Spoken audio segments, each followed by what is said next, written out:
Esta hora quiero darle la bienvenida a la abogada María Paz Gervis, presidenta ejecutiva de la Cámara de Industrias y Producción. Gracias por estar con nosotros. Buenos días. Primera mujer en presidir este gremio en 86 años de vida institucional, y empiezo preguntándole precisamente, ¿no?, una vez que usted llega al cargo, ¿cómo están esas cifras de reactivación a propósito de que entramos al último trimestre de este 2022? Y considerando que el Banco Mundial ha dicho que el Ecuador está entre esos países que no han logrado recuperarse después de ese embate de la crisis del COVID-19. Hola Liz, buenos días a nuestra audiencia que nos escucha. Un gusto para mí siempre estar aquí. Efectivamente, las cifras no son alentadoras, ¿no es cierto? El Banco Mundial, si no me equivoco, decía que el crecimiento del Ecuador es por ahí alrededor del 2.6% y el Banco Central del Ecuador anunciaba 2.7%. Efectivamente, nosotros tenemos un rezago en la región y un rezago que es propio en el Ecuador por todas las causas que nosotros conocemos. La salida de la pandemia del COVID-19 fue una cuesta arriba, y a pesar de eso teníamos algunas cifras alentadoras, como por ejemplo es en términos de ventas, ¿no es cierto? Si nosotros comparamos a las ventas que se hacen en el Ecuador en el sector privado, en los últimos, comparamos al mes de octubre del año 2022, es decir, previo al famoso paro, ¿no es cierto? A pesar de la crisis y de la recesión, nosotros podíamos ver un crecimiento y que estamos todavía 13% más de lo que estábamos el año anterior. Pero nosotros tenemos que entender que este ejercicio de salir y de reactivar la economía post pandemia toma un poquito de fuerza, y después por los otros eventos propios de la sociedad ecuatoriana y los eventos políticos tiene un impacto real, y eso evidentemente genera consecuencias que lo estamos viendo. Bueno, pero en este camino de reactivación, de proceso de reactivación, se han presentado iniciativas de inversión para apoyar a eso desde el sector industrial. Fueron puestas sobre la mesa del gobierno nacional en su momento, y se hablaba de la necesidad de reformas, ¿no?, que permitan también esta competitividad en relación a, sobre todo, a nuestros vecinos. ¿Cómo ha sido la acogida? ¿Hacia dónde debe apuntar este paso que dé el gobierno para lograr este apoyo? Bueno, efectivamente, cuando nosotros vemos, nos preguntan con frecuencia, pero están vendiendo bien, están vendiendo más. ¿Por qué, por ejemplo, eso no tiene un efecto inmediato en el empleo?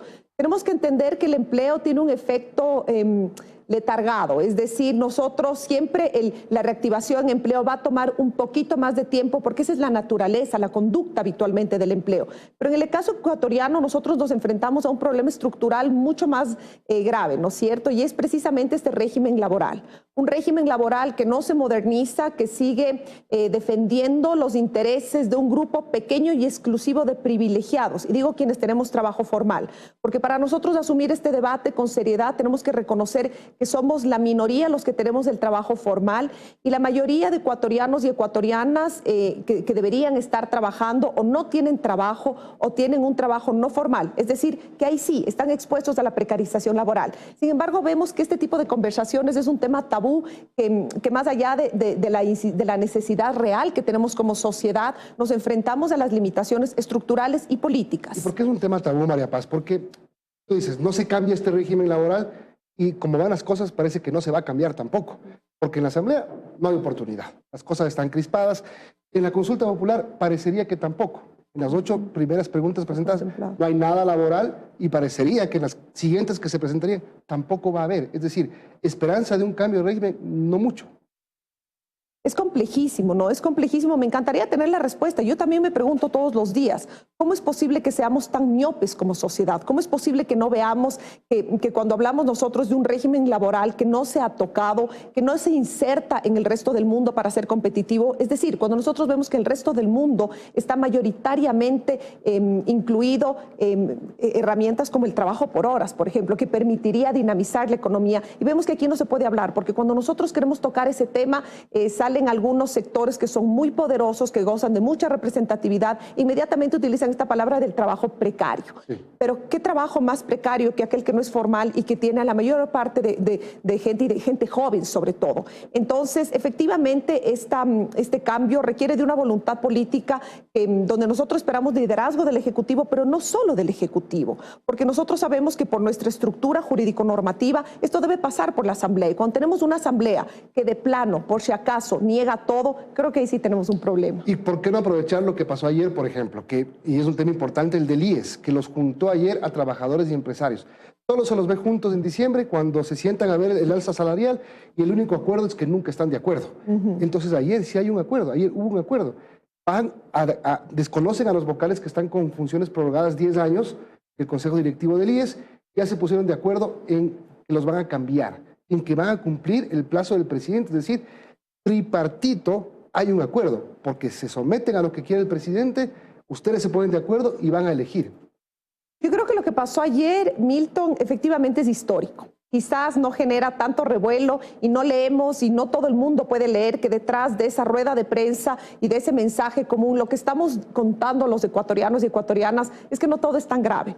Es decir, que aquellos sectores que tradicionalmente no se ponían de acuerdo, no se sentaban a la mesa, saben que ahora en el Ecuador del siglo XXI, en esta coyuntura, nosotros sí nos ponemos de acuerdo. Creo que es un mensaje importantísimo a todas las fuerzas políticas de que los ecuatorianos sí sabemos dialogar y podemos identificar esos grandes intereses nacionales de Estado que van más allá de la coyuntura. ¿Qué pasa con el IES? El tema del IES es dramático, ¿no es cierto? Como todos sabemos, es una institución complejísima, muchas voces dicen que estaría por quebrar, no necesariamente es así, pero no podemos negar el hecho de que el manejo del IES ha sido poco transparente y poco eficiente.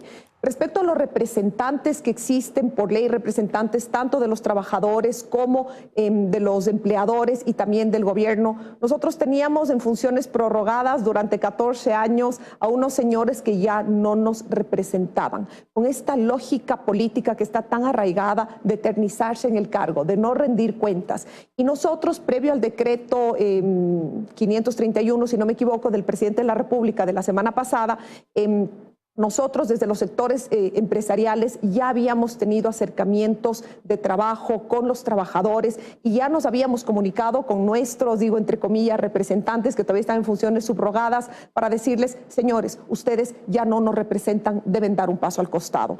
El decreto del señor presidente llegó un momento ideal porque 571. Entonces, 571, gracias. Faltaron 40. El decreto lo que nos dice es que nos dan plazo hasta el 25 de este mes en que nosotros podamos designar a nuestros nuevos representantes. En ese sentido, nosotros desde los gremios empresariales nos hemos reunido en las 5 federaciones representando a cámaras de industrias, constructores, pequeña industria, comercio, agrícola, y lo que nosotros hacemos es entre todos designamos a un representante. Algo similar van a hacer los representantes de los trabajadores. Nos hemos sentado en la mesa con el FUT, con toda su representación de manera más amplia. ¿Y qué es en lo que hemos estado de acuerdo? Que guardando las distancias que podemos tener por nuestra naturaleza de representación, sabemos que quien vaya al IES deben ser personas que cumplan con los requisitos de ley, evidentemente, pero más allá, que sean eficientes, que no quieran prorrogarse en el cargo, que estén dispuestos a rendir cuentas. Este primer paso y ese acuerdo que hemos llegado, es decir, nosotros vamos a utilizar metodologías similares de selección, proceso democrático, transparente, para garantizar que quienes estén ahí sentados representen los intereses de trabajadores y de empresarios de manera transparente como debe ser. Y conoceremos entonces el 25 de octubre quiénes son. Abogada, en 30 segundos, usted también propone una implementación de prácticas anticorrupción en las empresas, sea el tamaño que sea. ¿Cómo delinear esa estrategia también en esa lucha anticorrupción?